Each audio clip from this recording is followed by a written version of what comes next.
मैं तो यही कहूँगा कि पाकिस्तान सुधर जाओ, हम बाप है तुम्हारे। बाप को आंखें नहीं दिखाते। अब ऐसा वक्त ना आ जाए कहीं के जो दिया हुआ हिस्सा है वो भी हम वापस ले ले। बलूचिस्तान अलग से लड़ रहा है, सिंध अलग से लड़ रहा है, गिलगित पाकिस्तान अलग से लड़ रहा है, पंजाब अलग से लड़ रहा है। अगर इस वक्त हिंदुस्तान चाहे ना तो उसके 2 टुकड़े 2 मिनट में कर दे, 4 टुकड़े 4 मिनट में कर दे। अब ऐसा परमाणु बम मारेंगे कि जब तक तुम अपना परमाणु बम तैयार करोगे ना उतने में पाकिस्तान का पता नहीं लगेगा कि नक्शे पे था कि नहीं था, वो कब जिंदा था, कब मुर्दा हुआ, कब साला समंदर में डूब कर उसको समंदर लेके निकल गया। ये गांधी जी का समय नहीं है कि एक गाल पे थप्पड़ पड़ो तो दूसरा आगे कर दो। इसमें तो है कि अगर एक मारो तो उसको 10 बार ठोक दो। पाकिस्तान हमारे सामने कुछ भी नहीं है। वो तो एक गिद्दड़, आप गिद्दड़ बोल रहे, मैं तो चूहा भी नहीं मानता पाकिस्तान को। हाँ जी जी। दुनिया में इतना बदनाम हो चुका है आतंकवाद के लिए वो, और कटोरा कैसे लेके चलता है पूरे दुनिया में कि मेरे भाइयों मेरे को कुछ दे दो। आज हम भी रोज, आज हमारे पास खाने के लिए अन्न नहीं है, आज हमारे खाने के लिए रोटी नहीं है। कभी अमेरिका के सामने गिड़गड़ाता है, कभी चाइना के सामने गिड़गड़ाता है। लेकिन अंदर से वो डरे हुए हैं क्योंकि वो मोदी जी को जानते हैं और इंडियन आर्मी को जानते हैं। सिंदूर के नाम से उनके चिथड़े जिस तरीके से भारत पाकिस्तान के उड़ा दिए गए भारत की आर्मी के द्वारा, उस सिंदूर का बदला इंडियन आर्मी ने और भारतवर्ष की सरकार ने और भारतवर्ष ने अच्छे से ले लिया है। इस समय पीओ के लेना चाहिए। पीओ के इस वक्त लेना चाहिए। यस। लोग तो कह रहे हैं कि लाहौर में भी तिरंगा लहरने वाला है। नहीं, वो लहर जाए तो बहुत बढ़िया। बाप को आंखें मत दिखा। बाप बाप होता है, बेटा बेटा होता है। अगर बाप चाहे ना तो 2 मिनट में तेरा तकिया बुरिया बिस्तर पैक करके जय हिंद। क्या नाम है आप? मेरा नाम केसर राजपूत है। केसर जी कहाँ के रहने वाले हैं? मैं शिमला का ही स्थायी निवासी हूँ। अच्छा केसर जी, मेरा एक सवाल है कि लगातार गीदड़ भपकियाँ आ रही हैं पाकिस्तान की तरफ से, ड्रोन भी वो कुछ ना कहीं अंदर लेकर आ रहे हैं। क्या एक साफ जवाब है अपनी आर्मी की तरफ से भी और अपनी तरफ से? देखिए, जिस तरह से आप कह रहे हैं कि गीदड़ धमकियाँ दी जा रही है, तो पिछले 78 सालों से तो देता ही आ रहा है, जब से उसका जन्म हुआ है। ठीक है ना, भारत ने ही जन्म किया ना उसका, बाप हमें उसके। ठीक है, लेकिन गीदड़ भक्तियाँ तो देता आ रहा है, लेकिन बार बार मुँह की खानी पड़ रही है। ठीक है, मैं तो यही कहूँगा कि पाकिस्तान सुधर जाओ, हम बाप है तुम्हारे। बाप को आंखें नहीं दिखाते। अब ऐसा वक्त ना आ जाए कहीं के जो दिया हुआ हिस्सा है वो भी हम वापस ले ले। वक्त आ सकता है, कुछ कह नहीं सकते। स्थिति परिस्थिति वक्त और समय और परिस्थिति का कब क्या हो जाए। अगर बाज नहीं आया तो कहीं भारत सरकार और हिंदुस्तान ये अपना हिस्सा वापस ना ले ले। जो पहले दिया था वो भी खो बैठोगे। मैं तो यही कहूँगा कि आतंकवाद के अड्डे बंद करो। वक्त है, समय परिस्थिति रहते हुए समझ जाओ, नहीं तो समझाना बाप को अच्छी तरह से आता बेटे को। सर एक सवाल ये जा रहा है, जिस तरीके से ऑपरेशन सिंदूर चलाया गया, तो सबसे पहले क्या देखते हैं इस ऑपरेशन सिंदूर को सुनते ही क्या जो है दिल में आता है? देखिए, आज तक जितने भी ऑपरेशन चलाए गए किसी न किसी बेस पर चलाए गए। ऑपरेशन सिंदूर की मतलब यही है, जिस तरह से पहलगाम पर उन्होंने हमला किया, आम जनमानस को टारगेट बनाया, निर्वस्त्र करके उनका धर्म पूछा गया कि आप हिंदू धर्म से हो क्या अन्य धर्म से हो। अगर हिंदू धर्म से है तो गोली मार दी गई, अगर अन्य धर्म से है तो उसे छोड़ दिया गया। इसका मतलब ये था कि ऑपरेशन सिंदूर ये चलाया गया, इसका मतलब यही है हिंदू पूछ के मारा गया और उनके बीबी बच्चों को छोड़ दिया गया। क्योंकि सनातन धर्म में सिंदूर, यहाँ की जो धर्मपत्नियाँ होती है वो अपने माथे पर और अपने सिर पर तिलक लगाती है सुहागन का। तो इसके आधार पर ही भारत सरकार ने सिंदूर नाम रखा गया। और वहाँ पर जो भारत सरकार ने उन लोगों को उत्तर दिया है सिंदूर के नाम से, उनके चिथड़े जिस तरीके से पाकिस्तान के उड़ा दिए गए भारत की आर्मी के द्वारा, उस सिंदूर का बदला इंडियन आर्मी ने और भारतवर्ष की सरकार ने और भारतवर्ष ने अच्छे से ले लिया है। लेकिन जो बार बार वो दिन प्रतिदिन रात को हमले करता है, ठीक है ना जी, उस हमले का जवाब जिस तरीके से भारत दे रहा है, अभी भी भारत कहीं ना कहीं सहनशील बना हुआ है। अगर ये बंद नहीं किया पाकिस्तान ने, तो मैं यहाँ से कह रहा हूँ, इस मंच से आपके वीडियो के माध्यम से कह रहा हूँ, आपके चैनल के माध्यम से कह रहा हूँ कि कहीं ना कहीं वो निस्तो नाबूद हो जाएगा, अपने अस्तित्व को ही खत्म कर देगा वो। जिस तरीके से पिछले 78 सालों से उसने आतंकवाद के अड्डे जमाए, आतंकवाद का पालन पोषण किया और आतंकवाद को बढ़ावा दिया।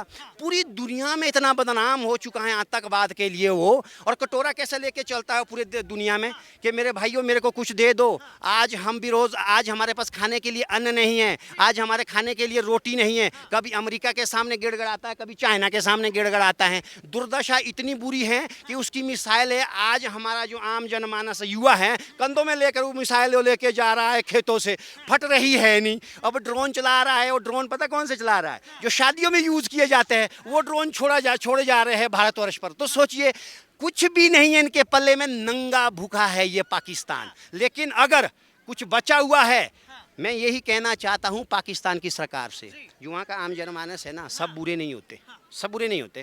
अगर उनको बचाना है ना, तो अपनी हरकतों से बाज आओ। तुम तो गए ही गए, गेहूं के साथ बेचारा घुन भी पीसा जाएगा, मतलब हम तो गए सनम, तुम्हें भी ले डूबेंगे। तो इस तरह की परिस्थितियां मत पैदा करो। 78 साल से समझा रहे हैं। अब ऐसा परमाणु बम मारेंगे कि जब तक तुम अपना परमाणु बम तैयार करोगे ना, उतने में पाकिस्तान का पता नहीं लगेगा कि नक्शे पे था कि नहीं था, वो कब जिंदा था, कब मुर्दा हुआ, कब समंदर में डूब कर उसको समंदर लेके निकल गया, पता भी नहीं लगेगा तेरे को। तो केसर जी, एक सवाल ये जा रहा है, क्या लग रहा है कि पाकिस्तान जो है वो गर्भवती है? मेरा मतलब बलूच अलग होने वाला, नया बच्चा मतलब टुकड़े होने वाले हैं क्या ऐसा? अरे भाई जी, मैं एक चीज बताऊं, वैसे भी टुकड़े टुकड़े ही है। जिसके पाले में कटोरे में अन्न नहीं है, उसको कब तक बचाए रखेंगे आप?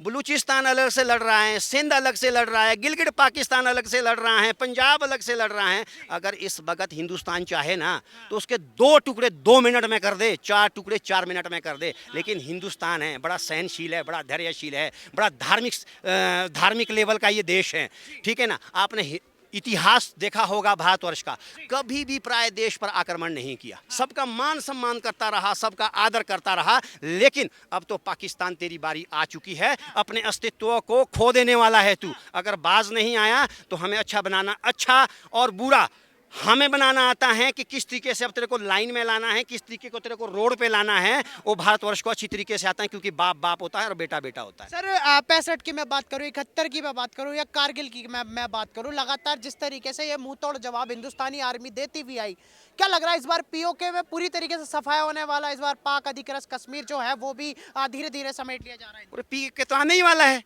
पीओके तो हमारा ही है ना, पीओके तो कोई संशय ही नहीं है, पीओके तो आने वाला है। लेकिन मैंने पहले भी कहा है, कहीं अपना जो हिस्सा है वो भी ना खो बैठे, वो भी भारत वापस ना ले ले।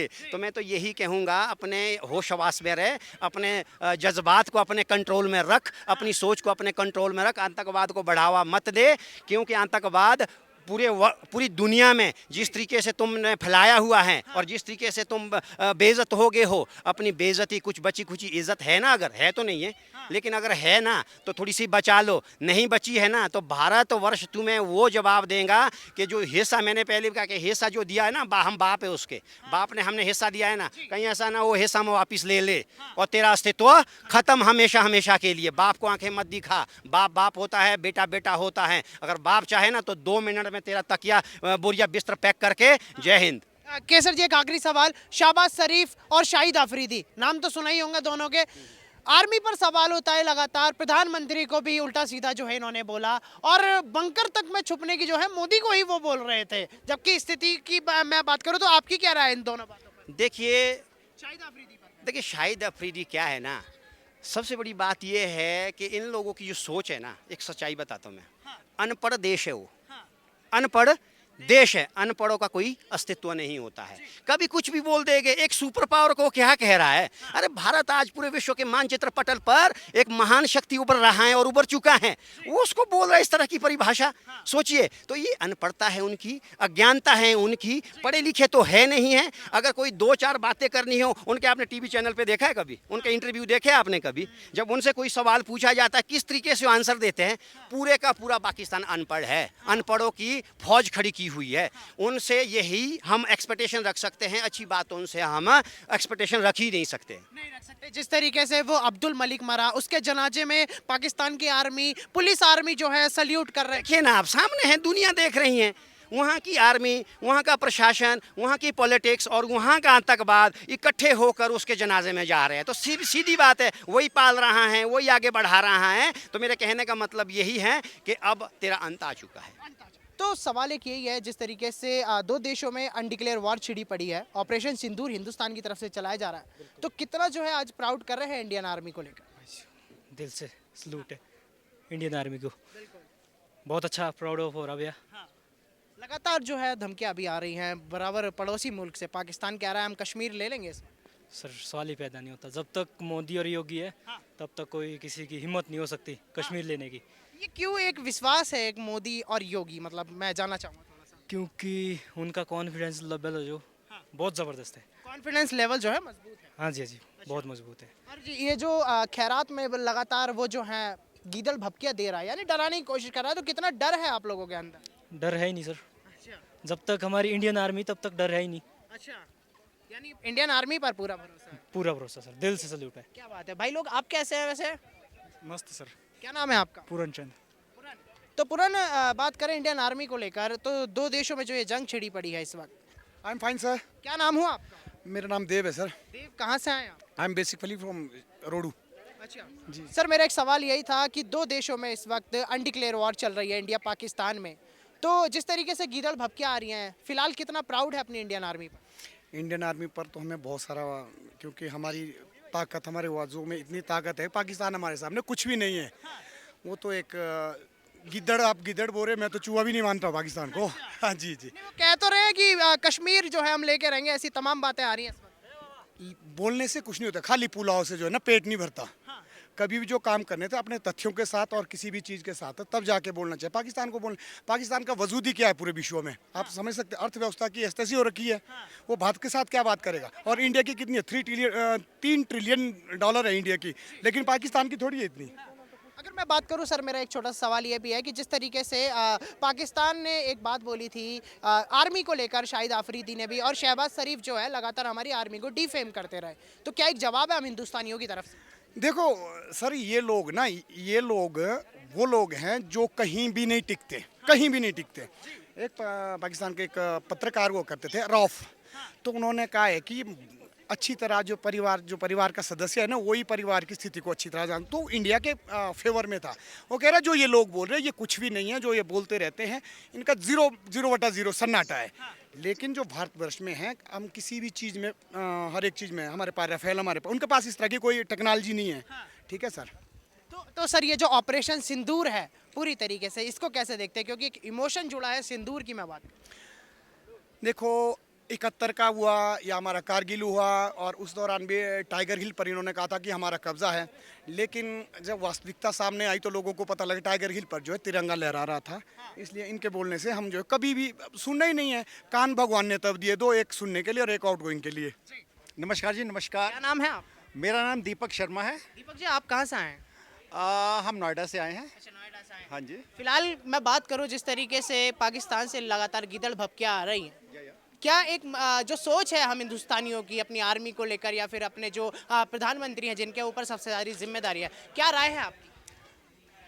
हमारी राय तो ये है कि जो प्रेजेंट गवर्नमेंट इस समय कर रही है, जो मोदी जी कर रहे हैं, ये बहुत पहले होना चाहिए था। और जब तक ईंट का जवाब पत्थर से ना दिया जाए तब तक मामला सुलझने वाला नहीं है। ये गांधी जी का समय नहीं है कि एक गाल पे थप्पड़ पड़ो तो दूसरा आगे कर दो। इसमें तो है कि अगर एक मारो तो उसको 10 बार ठोक दो, ताकि वो दोबारा उठने की हिम्मत ना कर सके। सर लगातार जो है ऑपरेशन सिंदूर जो इस वक्त चलाया जा रहा है, तो फिलहाल सबसे पहले कितना प्राउड है हमारी आर्मी को लेकर? सर हमारी आर्मी तो आई थिंक वर्ल्ड में नंबर 1 है, क्योंकि आप देखो जितनी पीस कीपिंग फोर्सेस हैं यूएन की, वहाँ सब जगह इंडियन आर्मी जाती है, वहाँ सब जगह इंडियन आर्मी का परचम लहराता है। तो हमारी आर्मी नंबर 1। हमारी आर्मी को नंबर 1, जिस तरीके से शहबाज शरीफ और या शाहिद आफरीदी ने हमारी आर्मी का मजाक उड़ाया था, लेकिन लगातार जो है मुंह तोड़ जवाब दिया जा रहा है। क्या कहना चाहेंगे उन पाकिस्तानियों को जो ऐसा सोच रखते हैं हम हिंदुस्तानी के ऊपर? पाकिस्तानी जो है वो लगता है ख्वाब लेते हैं, ख्वाब। तो और हमारी इंडियन आर्मी के सामने वो शायद वो सामने पड़ जाए तो बौखला रहे हैं। वो बौखला रहे हैं, वो डर रहे हैं। वो खाली वो अपने ऊपर से तो अपने आप को बहुत ही मजबूत दिखाने की कोशिश कर रहे हैं, लेकिन अंदर से वो डरे हुए हैं। क्योंकि वो मोदी जी को जानते हैं और इंडियन आर्मी को जानते हैं। जब वॉर हुई है, इंडियन आर्मी ने उसको मात दी है, बहुत ज़बरदस्त मात दी है। 90,000 इनके, बांग्लादेश जब बना था 90,000 इनके युद्ध बंदी बना लिए गए थे। और बाद में इंदिरा गांधी जी ने उन्हें पता नहीं किस बेसिस पे छोड़ दिया, लेकिन उस समय बड़ा अच्छा मौका था पीओके को लेने का। ये 90,000 के बदले हमारा पीओके लेना चाहिए था। खैर उस समय गलती हुई, लेकिन इस समय गलती नहीं करनी चाहिए। इस समय पीओके लेना चाहिए। पीओके इस वक्त लेना चाहिए। यस। लोग तो कह रहे हैं कि लाहौर में भी तिरंगा लहरने वाला है। नहीं, वो लहर जाए तो बहुत बढ़िया, लेकिन इस बार पीओके नहीं छोड़ना चाहिए। इस बार पीओके नहीं छोड़ यस। क्या बात है सर, इस वक्त क्या लग रहा है ये जो पाकिस्तान के 4 टुकड़े हो सकते हैं, क्योंकि बलूच अपने आप को अलग कर रहा है, खालिस्तान की भी जो है कहीं ना कहीं जो है अलग हटने की वापसी है, तो क्या क्या एक राय रखना चाहिए इस वक्त? एकदम हो सकता है सर, अगर भारत चाहे हाँ। तो हो सकता है, भारत सपोर्ट करे, जैसे उस समय मुक्ति वाहिनी को सपोर्ट किया था इंदिरा गांधी ने, ऐसे बलूचिस्तान में और उधर वो साथ में ये कौन लगते हैं ये, अफगानी की हाँ अफगानी, और मतलब इनको अगर बैक सपोर्ट करे, इनके पास नेवी, तगड़ी नेवी है, तो कहीं ना कहीं ये पॉसिबल है। एकदम पॉसिबल है। नहीं बिल्कुल सही बात है। यहाँ पर मैम आप कैसी हैं, कुछ बोलना चाहेंगे क्या? चलिए ठीक है, तो यहाँ पर जैसा कि आप लोगों ने देखा कि इस वक्त पाकिस्तान को लेकर जो है लगातार बातें आ रही हैं। अंकल आप कैसे हैं? मैं आप कुछ नहीं बोलना चाहेंगे, ठीक है। तो जैसा कि हमने आपको दिखाया इस वक्त कि शिमला से जो है लाइव कवरेज TNN के माध्यम से, जहाँ पर लोगों का अंदर साफ तौर से ये आक्रोश देखने के लिए मिल जाता है कि पाकिस्तान अब पीओके भी छोड़ेगा और भारत के आगे हाथ भी जोड़ेगा।